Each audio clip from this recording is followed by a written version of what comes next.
दमयंती अब बहुत खुश थी। अब मेरे अंदर डायनी की शक्तियां भी हैं और कर्ण पिशाचिनी की भी। इसका मतलब अब मैं सबसे ज्यादा शक्तिशाली हूँ।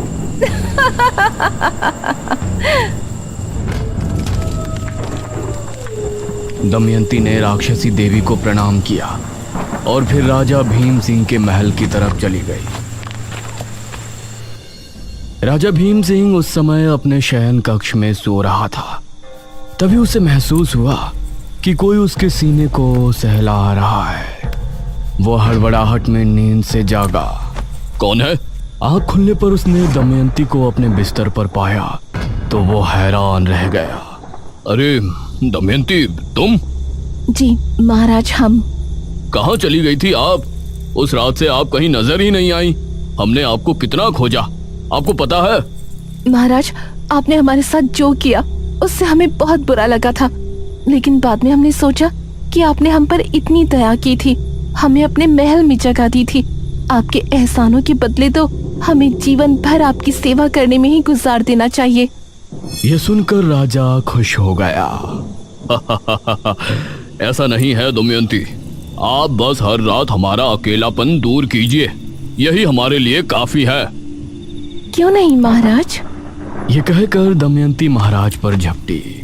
महाराज बेड पर वापस गिर गए और दमयंती उनके सीने पर बैठ गई। वो महाराज के चेहरे पर प्यार से हाथ फेरने लगी। महाराज भी उसकी कमर पर हाथ फेर रहे थे और अपनी आंखें बंद करके उसके कोमल जिस्म का स्पर्श महसूस कर रहे थे। तभी दमयंती की आंखें लाल लाल चमक उठी।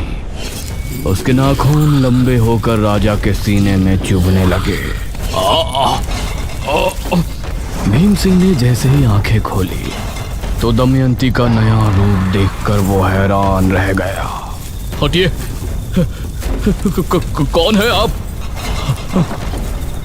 हम वही हैं महाराज, जिनको आप सदैव अपनी दासी बनाकर रखना चाहते हैं। करीब आइए ना। दमयंती ने अपना तेज पंजा राजा के सीने पर ऐसा चलाया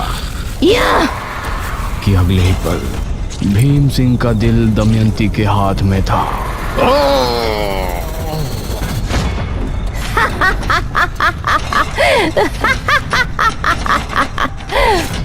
राजा भीम सिंह को खत्म कर दमयंती खिड़की से बाहर कूद गई और बिजली की रफ्तार से वहां से भाग निकली। वो अब बहुत खुश थी। उसके बाद वो सीधा अपने माँ बाप के पास पहुंची।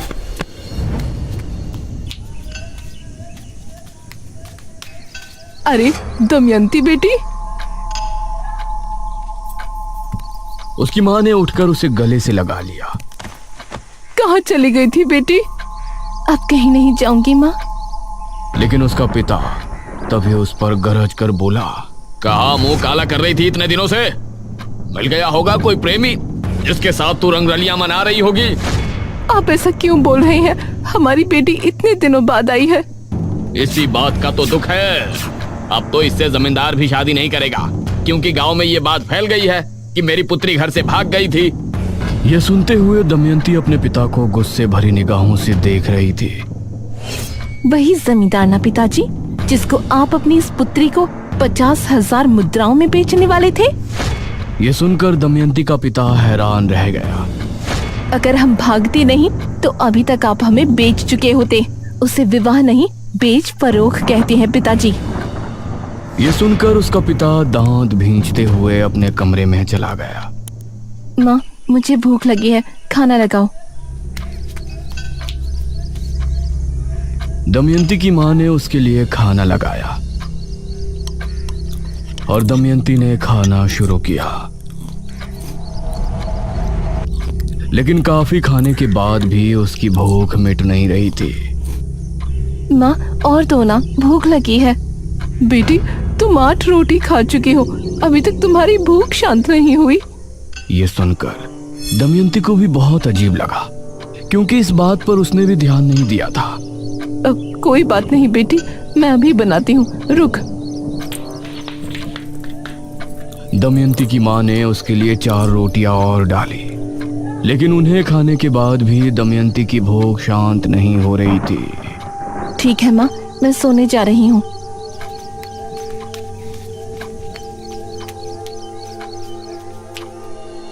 ये मुझे क्या हो रहा है? इतना खाने के बाद भी भला मैं भूखा क्यों महसूस कर रही हूँ?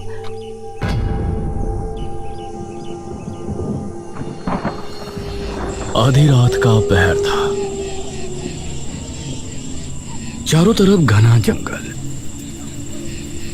दमयंती डरी सहमी सी अंधेरे के बीच खड़ी थी। ये मैं कहाँ आ गई? क्या मैं सही जगह हूँ? वो इधर उधर देख रही थी, लेकिन घने जंगल के अलावा कुछ भी नजर नहीं आ रहा था। तभी उसे एक आवाज सुनाई दी। यह आवाज सुनकर वो अचानक से डर गई और झाड़ियों के बीच जा छिपी। उसने देखा कि 4 आदमी कंधे पर एक ताबूत उठाए आगे बढ़ रहे हैं और उन्हें पहचानते ही वो बेहद डर गई। हे काली दुनिया की देवी, मुझे बचा लीजिए। वो चारों दमयंती के जितना करीब आ रहे थे, उसके दिल में खौफ और भी ज्यादा बढ़ता जा रहा था। वो उस तक पहुंचने ही वाले थे, तभी अचानक उसे झटका लगा। उसने पाया कि वो जमीन पर पड़ी है, क्योंकि वो तभी खाट से नीचे गिरी थी। ये भी स्वप्न था? इतना कुछ हो गया जिंदगी में, लेकिन ये स्वप्न अभी भी वहीं का वहीं है। उसने उठकर पानी पिया।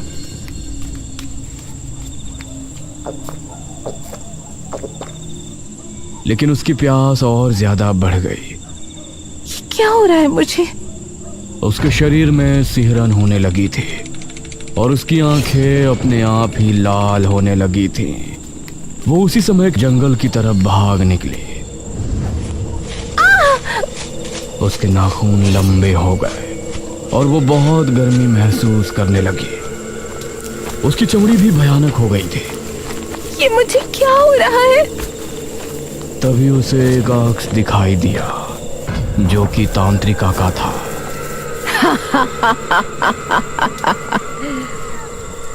तांत्रिका?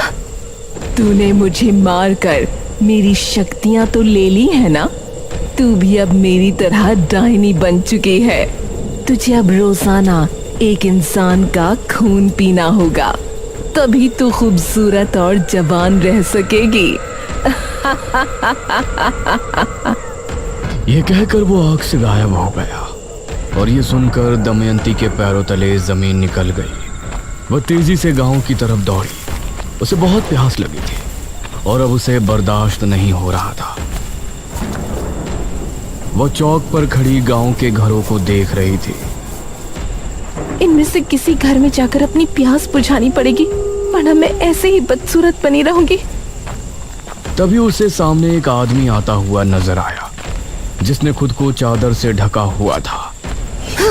वो बिजली की रफ्तार से भागी और उस पर झपट पड़ी। वो उसे लेकर झाड़ियों में गिरी और अगले ही पल झाड़ियों से उस आदमी के चीखने की आवाजें गूंजने लगी।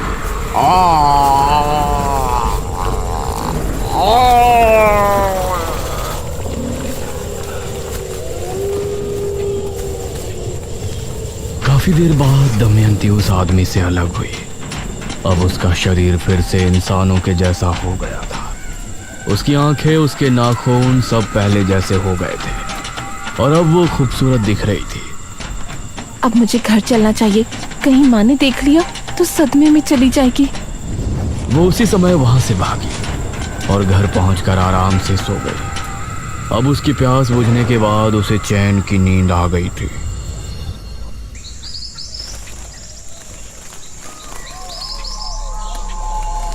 अगली सुबह घर में अजीब सा मातम सुनकर उसकी आंख खुली।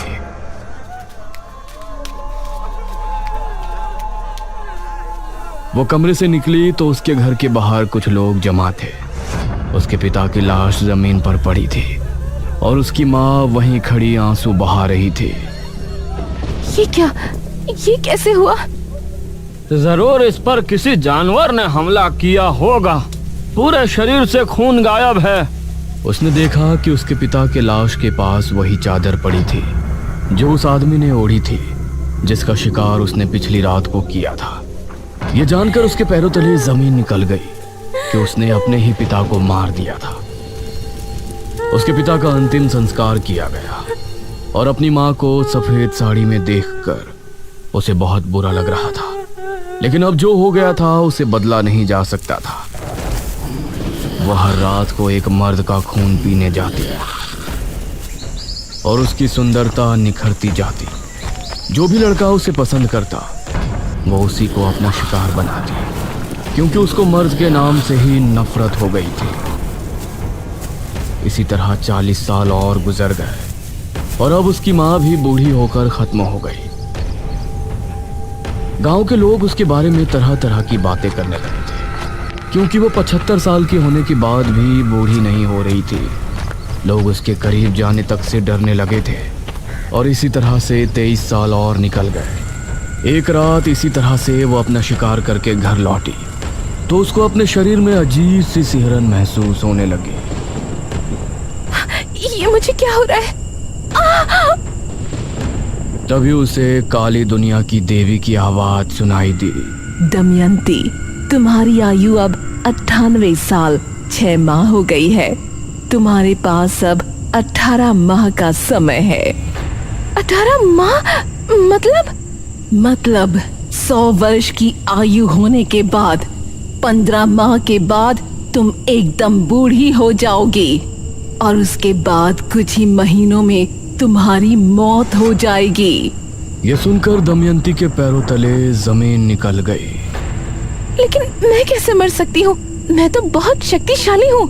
डायनी योनि का एक नियम होता है। आयु के 100 वर्ष पूर्ण होने के बाद वो किसी भी इंसान का खून नहीं पी सकती, न ही किसी मनुष्य का शिकार कर सकती है। उस समय उसे एक क्रिया करनी होती है जिसमें उसको जिंदा मनुष्य नहीं बल्कि 11 मुर्दों का खून पीना पड़ता है, और ये क्रिया 100 वर्ष की आयु होने के 55 दिनों के भीतर करनी पड़ती है, अन्यथा 56वें दिन उसकी मृत्यु हो जाएगी। लेकिन जब मैं किसी मनुष्य को मार ही नहीं सकती और जिंदा मनुष्य का खून पी नहीं सकती तो इस क्रिया को करूंगी कैसे? वो तुमको करना है। कैसे करना है ये सब तुमको देखना है, लेकिन उस क्रिया को करने के बाद ही तुम्हारी आयु 1000 साल बढ़ जाएगी, अन्यथा तुम्हारा अंत हो जाएगा। ये सुनकर दमयंती को कुछ भी समझ नहीं आया कि वो आगे क्या करे। इस तरह बेरमपुर में राजा विश्वजीत के प्रजाजन महामारी से जूझ रहे थे। महाराज, नगर में फैली महामारी अब और बढ़ चुकी है। अब इससे नहीं निपटा गया तो राज्य पूरी तरह से तबाह बर्बाद हो जाएगा। इस महामारी से निपटने का बंदोबस्त हम अवश्य करेंगे मंत्री जी। उसी समय एक आदमी वहां पहुंचा। महाराज की जय हो।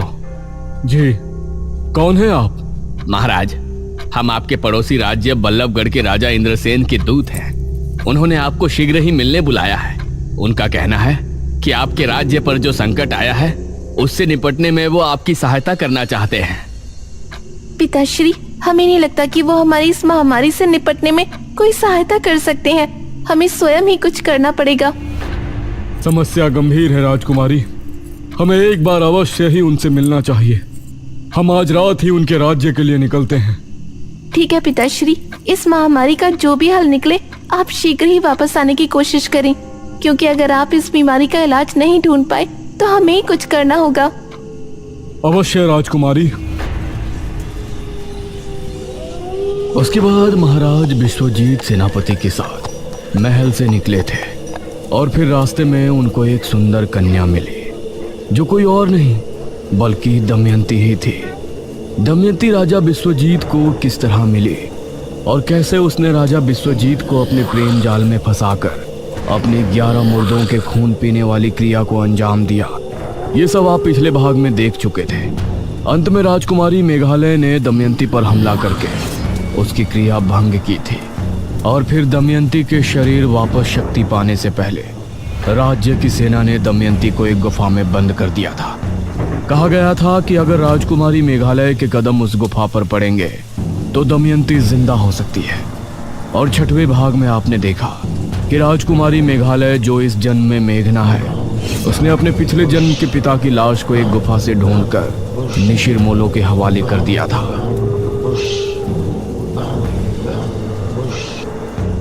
और फिर अपने शहर वापस आ गई थी।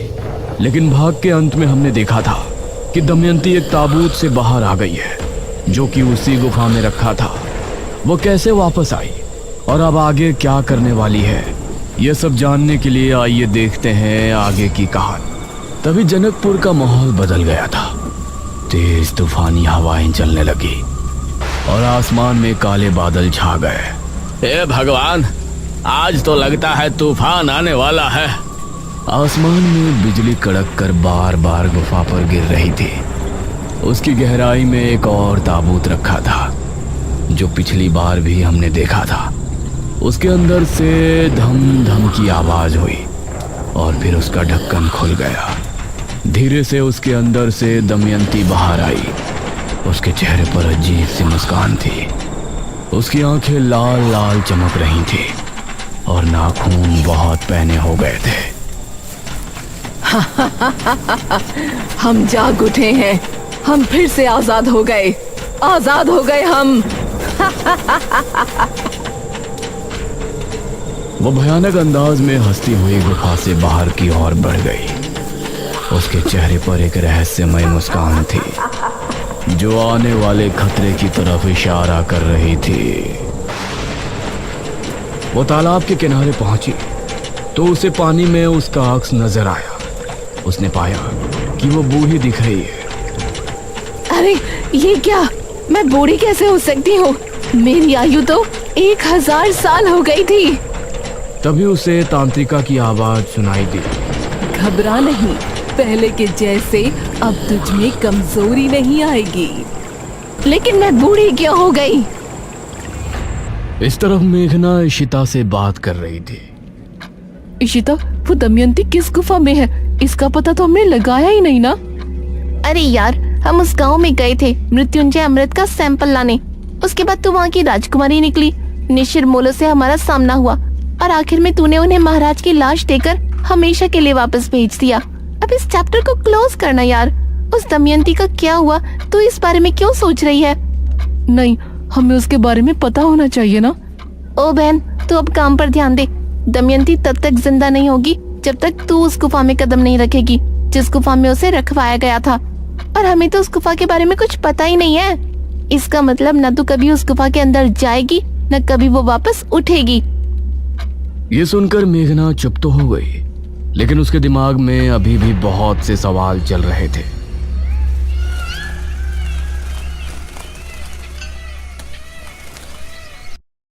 वहीं बेरमपुर में अनुज अपने घर पर बैठा हुआ था। अरे खाना खाएगा या नहीं? कब से इसी सोफे पर चिपक के बैठा है? माँ, मुझे भूख नहीं लग रही है। जब लगेगी तो खा लूंगा ना, आप खा लो। अब उन्हें कैसे बताऊं कि मुझे मेघना की याद आ रही है। इससे अच्छा तो निशिर मोलो कभी इस गांव से जाते ही नहीं। मेघना यहाँ मेरे साथ तो रहती।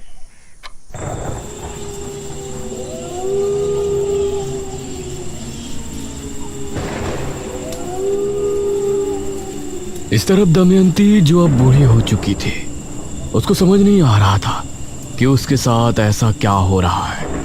तभी उसे एक आवाज सुनाई दी और उसने आसमान में देखा। अरे ये क्या चीज है जो आसमान में उड़ रही है? ये तो कोई विमान लगता है। उसने आंखें बंद की तो उसे विमान में बैठे हुए लोगों की आवाजें सुनाई दी।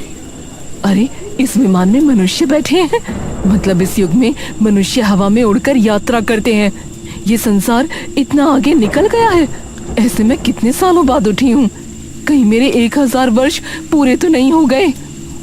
तभी उसे जोरों की प्यास लगने लगी। बहुत प्यास लगी है। कोई शिकार ढूंढना पड़ेगा। वो अब गांव की तरफ बढ़ गई। जनकपुरी में सभी गांव के लोग अपने अपने घरों में घुस गए थे। इस तरह का तूफान तो जनकपुरी में कभी नहीं आया। इतनी तेज हवा, कहीं घर की छत छप्पर ना उड़ जाए। जहां सभी गांव के लोग घरों में घुस चुके थे, वहीं कोई था जो कि अभी भी गलियों में भटक रहा था। बड़े दिनों के बाद चोरी करने का प्लान बना था, इस कमबख्त तूफान ने सब खराब कर दिया। अब तो घरों में सभी लोग जाग रहे होंगे, चोरी भी नहीं कर पाऊंगा। तभी उसे सामने से दमयंती आती हुई नजर आई। अरे ये बूढ़ी कौन है? वो आदमी कुछ कदम बढ़ाकर दमयंती के पास पहुंचा। दमयंती उसको ऊपर से नीचे तक देखने लगी। इसने कितने विचित्र वस्त्र पहने हैं, शायद इस जमाने के लोग यही पहनते हैं। अरे अम्मा, इतने तूफान में कहाँ जा रही हो? घर चली जाओ।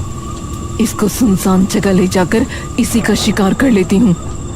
बेटा, मैं अपने घर ही जा रही थी, अपनी पुत्री से भेंट करके आ रही हूँ। भेंट करके? वो क्या होता है? अब मतलब मिलकर आ रही हूँ बेटा, लेकिन अब चला नहीं जा रहा। कोई बात नहीं अम्मा जी, आओ मैं आपको घर छोड़ देता हूँ। आइए मेरी पीठ पर चढ़ जाइए। उस आदमी ने दमयंती को अपनी पीठ पर बैठा लिया और आगे बढ़ गया।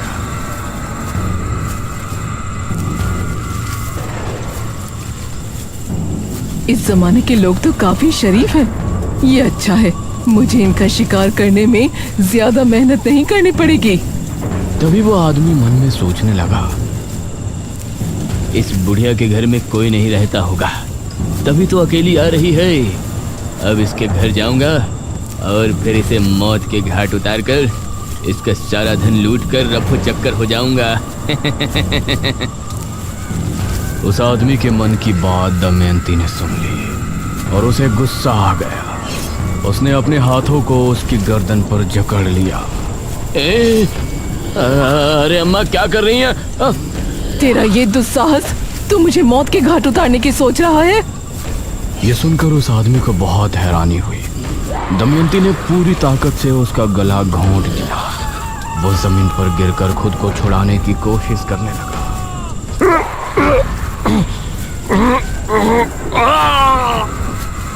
उसकी चीख सुनकर आसपास पेड़ों पर बैठे पक्षी फड़फड़ाते हुए फिजा में उड़ गए। दमयंती उसे पूरी तरह से खाली करके उठ खड़ी हुई।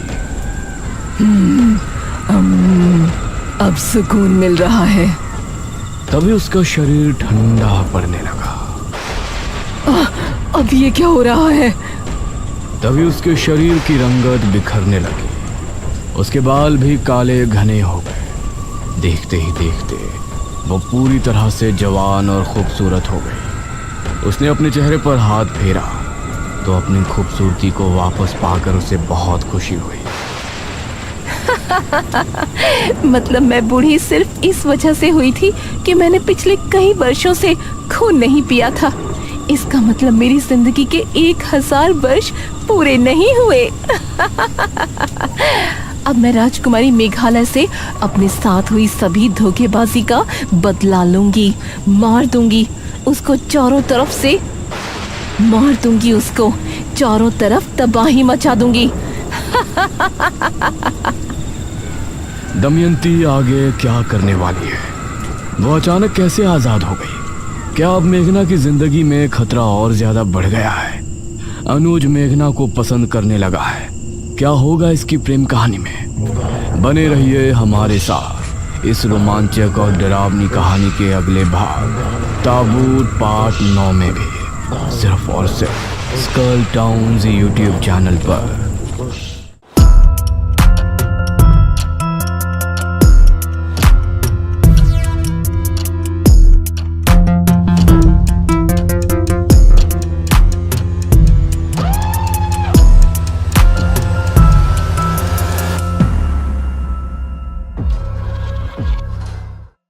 तो दोस्तों, कैसी लगी आपको ये कहानी?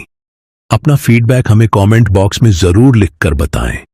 और अगर आपने अब तक हमारे चैनल को सब्सक्राइब नहीं किया है तो जल्दी से कीजिए, क्योंकि आगे क्या होने वाला है वो सबसे पहले आप तक पहुंचता रहेगा नोटिफिकेशन के जरिए।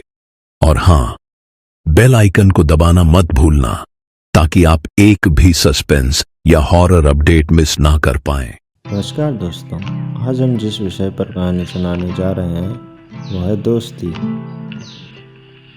तो चलिए शुरू करते हैं। एक जंगल में 3 हिरन रहते थे। एक का रंग था गेहुआ, दूसरे का काला और तीसरे का भूरा। तीनों में बड़ी गहरी मित्रता थी। तीनों साथ ही खेलते थे, साथ ही चरने जाते थे। तीनों हमेशा साथ साथ रहते थे। उनका जीवन बड़े ही आनंदमय तरीके से बीत रहा था।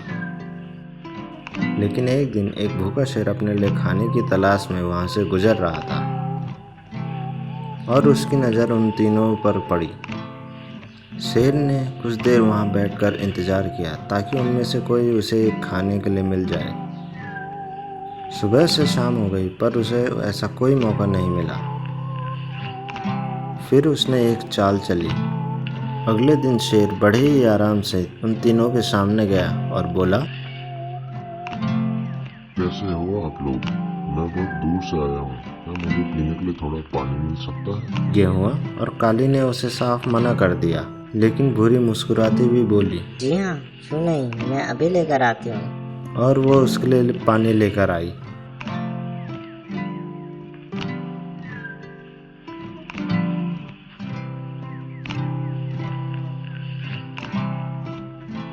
शेर ने भी पानी पिया और उनका शुक्रिया अदा कर कर चलता बना।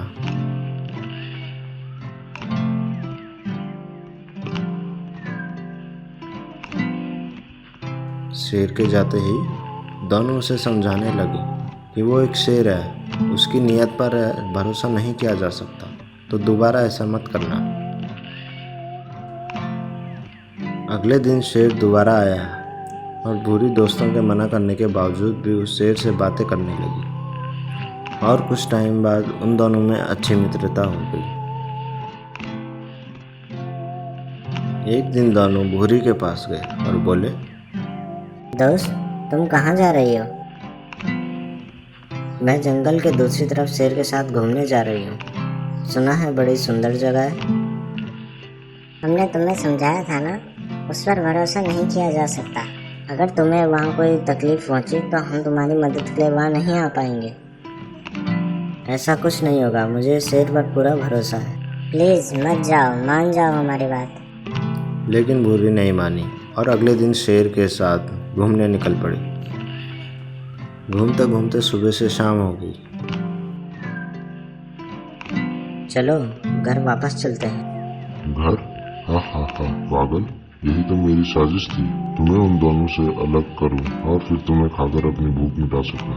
मैं एक शेर हूँ, तुम्हें मुझ पर भरोसा नहीं करना चाहिए था। भूरी को अपनी गलती का एहसास हो गया था, लेकिन अब तक बहुत देर हो चुकी थी। इसलिए दोस्तों, हमें कभी भी बाहर वालों की बातों में आकर अपने अच्छे दोस्तों का साथ नहीं छोड़ना चाहिए और किसी पर भी इतनी आसानी से भरोसा नहीं करना, क्योंकि आखिरकार इससे हमारा ही नुकसान होता है। धन्यवाद।